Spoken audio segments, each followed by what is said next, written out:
Welcome students. Today we will find expression for tangential and normal velocity. Okay? उसके पहले tangential and normal velocity होती क्या है? हमारे पास एक प्लेन कर्व है जिसमें कोई पार्टिकल मूव कर रहा है और किसी टाइम t पर p पोजीशन पे पहुंच गया. ठीक. अब हमें इस पॉइंट p पर पार्टिकल की टेंजेंशियल वेलोसिटी निकालनी है. तो उसका मतलब है that component of velocity at point p which is along the tangent at p on the curve. Means अगर हमें इस पे टेंजेंशियल वेलोसिटी पार्टिकल की पता करनी है तो हम क्या करेंगे, इस पॉइंट P पर इस कर्व पे एक टेंजेंट ड्रॉ करेंगे और वेलोसिटी का वो कंपोनेंट जो इस टेंजेंट के अलोंग होगा वही होगी हमारी tangential velocity eight point P. Okay. उसके बाद नॉर्मल वेलोसिटी इस टेंजेंट के ठीक परपेंडिकुलर डायरेक्शन में, यानी in the direction component of velocity in the direction of normal drawn at point P on the curve is called normal velocity at P. Okay? तो velocity का वो component जो P point पर उस curve पे tangent draw करने के along है, के डायरेक्शन में है, वो है टेंजेंशियल वेलोसिटी. और उस टेंजेंट के परपेंडिकुलर डायरेक्शन में जो वेलोसिटी का कंपोनेंट है वो है normal velocity at point P. Now we will find expression for tangential velocity. उसके लिए एक डायग्राम चाहिए हमें जो यहाँ पर आपको बोर्ड पे दिख रहा होगा. पहले मैं उसे एक्सप्लेन कर देती हूँ. हमारे पास एक ये कर्व है. ठीक. इस प्लेन कर्व में कोई पार्टिकल मूव कर रहे हैं. ओके. और किसी टाइम t पर ये पार्टिकल t पोजीशन पे पहुंचा. ठीक. ये पार्टिकल t पोजीशन पे किसी टाइम t पर है और t plus delta t time पर, यानी डेल्टा t टाइम बाद ये पार्टिकल q पोजीशन पे पहुंच जाता है. ओके. तो इस पर हो गया टाइम t और q पर हो गया time t plus delta t. ठीक. इस पॉइंट p पर हमें चाहिए टेंजेंशियल वेलोसिटी. ओके. तो टेंजेंशियल वेलोसिटी मीन्स हमें पता है कि इस टेंजेंट के अलोंग, ये जो टीपी टेंजेंट ड्रॉ किया गया है, इसी के अलोंग हमें टेंजेंशियल वेलोसिटी निकालनी है एट पॉइंट p. ठीक. तो हम लोग क्या करते हैं, इस पॉइंट P पर एक टेंजेंट ड्रॉ करते हैं. देखते हैं वो इनिशियल लाइन से शाई एंगल बनाता है. इनिशियल लाइन OX से शाई एंगल बनाया. और Q पर भी एक टेंजेंट ड्रॉ करते हैं जो इनिशियल लाइन OX से शाई प्लस डेल्टा शाई एंगल बनाए. ठीक. तो ये हो गया शाई, ये शाई प्लस डेल्टा शाई, और ये हो गया हमारा डेल्टा शाई. और ये दोनों जो टेंजेंट से एक दूसरे को इंटरसेक्ट कर रहे हैं एंगल डेल्टा शाई, ये हो गया हमारा डेल्टा शाई. ओके. अब क्या किया, इस पॉइंट Q और P को ज्वाइन करते हुए, ये ग्रीन लाइन से दिख रहा होगा, इसको ज्वाइन किया हमने और Q से परपेंडिकुलर ड्रॉ किया टेंजेंट PT पर जो M पर मिल रहा है. So QM is perpendicular to tangent PT. अब यहाँ पर हमें डिस्टेंसेस मेजर करने हैं पॉइंट P और Q के. तो हम लोग क्या करते हैं, एक फिक्स पॉइंट A लेते हैं और यहाँ से हर पॉइंट का डिस्टेंस जो है वो आर्क लेंथ हम मेजर करेंगे. तो मान लिया कि पॉइंट P के समय आर्क लेंथ का जो आर्क लेंथ है आर्क AP, उसकी वैल्यू है S और आर्क AQ की वैल्यू है S प्लस डेल्टा S. यानी ये जो PQ आर्क है उसका हमारा लेंथ हो गया डेल्टा S. ओके. अब डेरिवेशन के लिए tangential acceleration, tangential velocity, tangential velocity at P equal limit delta t tends to 0 displacement along pt divided by delta t. ठीक. ये कैसे है, हम सभी लोग जानते हैं कि वेलोसिटी का डेफिनेशन क्या है. Velocity is displacement per unit time. Displacement per unit time. मान लिया डेल्टा टी टाइम में किसी पार्टिकल में डेल्टा एस डिस्प्लेसमेंट हुआ. ठीक. पॉइंट P पर पार्टिकल जब था उस समय उसका डिस्टेंस किसी फिक्स पॉइंट से S Q पर पहुंचा तो S प्लस डेल्टा S. ठीक. तो अगर हम डिस्प्लेसमेंट निकाले पॉइंट P से Q में तो डिस्प्लेसमेंट डेल्टा S और ये डेल्टा T टाइम होगा. ठीक, तो यूनिट टाइम में कितना डिस्प्लेसमेंट हुआ जब हम ये निकालेंगे तो उसे कहते हैं वेलोसिटी। ठीक, लेकिन हमें यहाँ पर केवल वेलोसिटी नहीं निकालनी है पी पर, हमें क्या निकालना है, टेंजेंशियल वेलोसिटी एट पी। ठीक, तो टेंजेंशियल वेलोसिटी हमें पता है टेंजेंट के अलॉन्ग होती है, तो डिस्प्लेसमेंट तो हम निकालेंगे।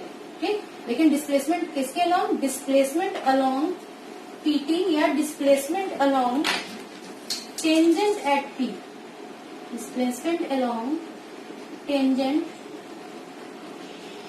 Eight P. ठीक, in time delta t, in time delta t divided by delta t. तो देखेंगे आखिर पी से क्यू पॉइंट पे जाने में डेल्टा टी टाइम में कितना डिस्प्लेसमेंट हुआ, लेकिन हमें डिस्प्लेसमेंट किसके अलॉन्ग निकालना है, इस पीटी डायरेक्शन में। ठीक, अगर नॉर्मली हम लोग डिस्प्लेसमेंट की बात करते हैं तो देख रहे हैं पार्टिकल इस पी से क्यू पॉइंट पे आर्क के अलॉन्ग है, कर्व के, लेकिन क्योंकि हमें किसके अलॉन्ग निकालना है, टेंजेंट के अलॉन्ग, तो वहां हम देख रहे हैं कि पार्टिकल पी से एम, पीएम जो है वो हमारा डिस्प्लेसमेंट है along the tangent at P. तो पी क्यू डिस्प्लेसमेंट ना लिख के हम लोग क्या लिखेंगे, डिस्प्लेसमेंट जो हुआ टेंजेंट के अलॉन्ग जो हो गया हमारा पीएम। ठीक, तो ये हो गया हमारा limit delta T tends to 0 PM divided by delta T. Okay, अब पीएम कैसे निकालेंगे, हमारे पास एक राइट एंगल ट्रायंगल है, दिख रहा होगा डायग्राम में, क्यूपीएम। ठीक, इस क्यूपीएम में एंगल कॉस एंगल क्यूपीएम, ये अगर हम निकालते हैं तो ये वैल्यू हो जाएगी पीएम डिवाइडेड बाई कॉड पीक्यू। ठीक, कॉड पीक्यू, तो यहाँ से हम पीएम की वैल्यू निकाल सकते हैं, पीएम इक्वल हो जाएगा कॉड PQ into cos angle QPM. ठीक, तो यहाँ पे हम लोग नेक्स्ट स्टेप में लिख सकते हैं limit delta T tends to 0 कॉड PQ into cos angle QPM divided by delta T. Okay, ये ट्रायंगल क्यूपीएम से मिल गया। अब नेक्स्ट स्टेप में हम लिख सकते हैं limit delta T tends to 0 कॉड PQ divided by arc PQ. कॉड पीक्यू हमारी ये लाइन है जो क्यू और पी को ज्वाइन कर रही है, और आर्क पीक्यू ये आर्क है, ठीक, कर्व का जो पाथ ऐसा है, into arc PQ divided by delta t into cos angle QPM. हमें लिमिट लगाना है तो उसी के अकॉर्डिंग हमने एक्सप्रेशन को इस तरह से लिख लिया, आर्क पीक्यू से मल्टीप्लाई डिवाइड करते हैं। ओके, अब देखते हैं अगर डेल्टा टी टेंस टू 0 हम लेते हैं तो क्या क्या होता है। ठीक, तो देखते हैं जैसे ही डेल्टा टी टेंस टू 0 होता है तो हमारा क्यू पॉइंट कहाँ पहुंच जाता है, टी पे पहुंच जाता है, क्योंकि इतने टाइम में ये पी से क्यू पोजीशन पे पहुंचा था पार्टिकल। ठीक, और ये फिर उस समय जो एंगल हमारा कॉस क्यू पी एम ये लगभग 0 हो जाता है, एग्जैक्ट 0 नहीं लेकिन लगभग 0 हो जाता है, जिस वजह से एंगल कॉस नहीं, ये क्यूपीएम एंगल क्यूपीएम जो है वो टेंस टू 0 हो जाता है, और इस वजह से कॉस क्यूपीएम की वैल्यू क्या हो जाएगी, कॉस एंगल क्यूपीएम की वैल्यू क्लोज टू 1। ठीक, एक चीज और होता है कि जब हम बहुत छोटा डिस्टेंस देखते हैं, ठीक, आर्क का छोटा सा पोर्शन बहुत लेते हैं, तो उस समय वो आर्क और कॉर्ड दोनों सेम हो जाते हैं, आर्क और कॉर्ड जो दोनों हैं वो सेम हो जाते हैं, यानी कॉर्ड पीक्यू और आर्क पीक्यू सेम हो जाएंगे। ठीक, तो इस समय हमारे पास हो गया, जैसे हमने लिमिट लिया तो ये वैल्यू हमारी हो गई 1। क्यों 1 हो गई, क्योंकि आर्क पीक्यू और कॉर्ड पीक्यू जो है वो सेम हो गया, डेल्टा टी बहुत क्लोज 0 से लेने से क्यू और पी पॉइंट जो है वो पास हो गए जबकि। ठीक, और ये वैल्यू हमारी हो गई 1, यानी हमारा एक्सप्रेशन हो गया, नेक्स्ट स्टेप हो गया डेल्टा टी टेंस टू 0 1। ठीक, आर्क पीक्यू हमको पता है डेल्टा एस है, ठीक, divided by delta t into 1। Okay, यानी हमारे पास फाइनली बचा D S by D T. इसे डॉट नोटेशन में हम लोग लिख सकते हैं, जब डिफरेंशिएशन टी के रिस्पेक्ट में करते हैं तो डॉट लगाते हैं, D S by D T. ठीक, सो हमारे पास एक्सप्रेशन हो गया tangential velocity eight P equal D S by D T equals S dot.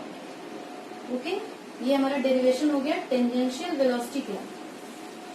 ठीक, अब हम नेक्स्ट निकालेंगे normal velocity at P. Normal velocity at P यानी वेलोसिटी जो टेंजेंट एट पी के परपेंडिकुलर डायरेक्शन में। Normal velocity at P means displacement तो है, लेकिन हमें किस अलोंग देखना है, हमें ये जो टेंजेंट पी टी है इसके परपेंडिकुलर डायरेक्शन में हमें देखना है डिस्प्लेसमेंट क्या होगा। ठीक है, तो डिस्प्लेसमेंट हमें दिख रहा है कि पी से क्यू पॉइंट जाने में अगर हम इसके अलोंग देखें अगर हम, तो ये एक तरह से इतना ही डिस्प्लेसमेंट हो रहा है हमारा क्यू एम, यानी ये हो गया displacement perpendicular to tangent at P. ठीक, तो यहाँ पर पीएम की जगह हमारा हो गया क्यू एम। ओके, ठीक, इसको लिख सकते हैं। अब फिर आएंगे हम लोग नेक्स्ट, फिर आएंगे राइट एंगल ट्रायंगल क्यूपीएम में। राइट एंगल ट्रायंगल क्यूपीएम से हम क्यूएम की वैल्यू निकालेंगे। तो देखेंगे हमें मिलेगा limit delta T tends to 0। देखते हैं हमारे पास राइट एंगल ट्रायंगल ये है क्यूपीएम। ठीक, तो इसमें अगर हम निकालते हैं साइन एंगल क्यूपीएम, तो ये वैल्यू है हमारी क्यूएम डिवाइडेड बाई कॉड P Q. Okay, QM divided by कॉड पी क्यू। यहां से क्यूएम की वैल्यू हम लोग पुट कर सकते हैं कॉड P Q into sine angle QPM. ठीक, अब लिमिट लेने के लिए इसी को हम फिर से दूसरी तरह से लिख सकते हैं, limit delta T tends to 0। जैसे पिछले प्रूफ में हम लोगों ने किया था टेंजेंशियल वेलोसिटी के लिए, कॉड P Q divided by arc P Q into arc P Q divided by delta t. Sorry, यहाँ पे डेल्टा टी मिस हो गया। Arc P Q divided by delta t into sine angle QPM. Okay, अब देखते हैं जैसे ही delta T tends to 0, point Q पहुंच गया पी की तरफ, एंगल क्यू पी एम की वैल्यू क्लोज टू 0। ठीक, आर्क पी क्यू जो है हमारा वो हो जाएगा क्लोज टू कॉड पी क्यू। ठीक, और sine angle Q P M की वैल्यू क्लोज टू 0। ठीक, तो ये वैल्यूज जब हम ये वैल्यूज यहाँ पुट करेंगे तो हमें मिलेगा, ये वैल्यूज जैसे ही पुट करेंगे तो हमें मिलेगा limit delta T tends to 0 कॉड P Q by arc P Q, इसकी वैल्यू हमारी हो गई क्लोज टू 1 हो गई।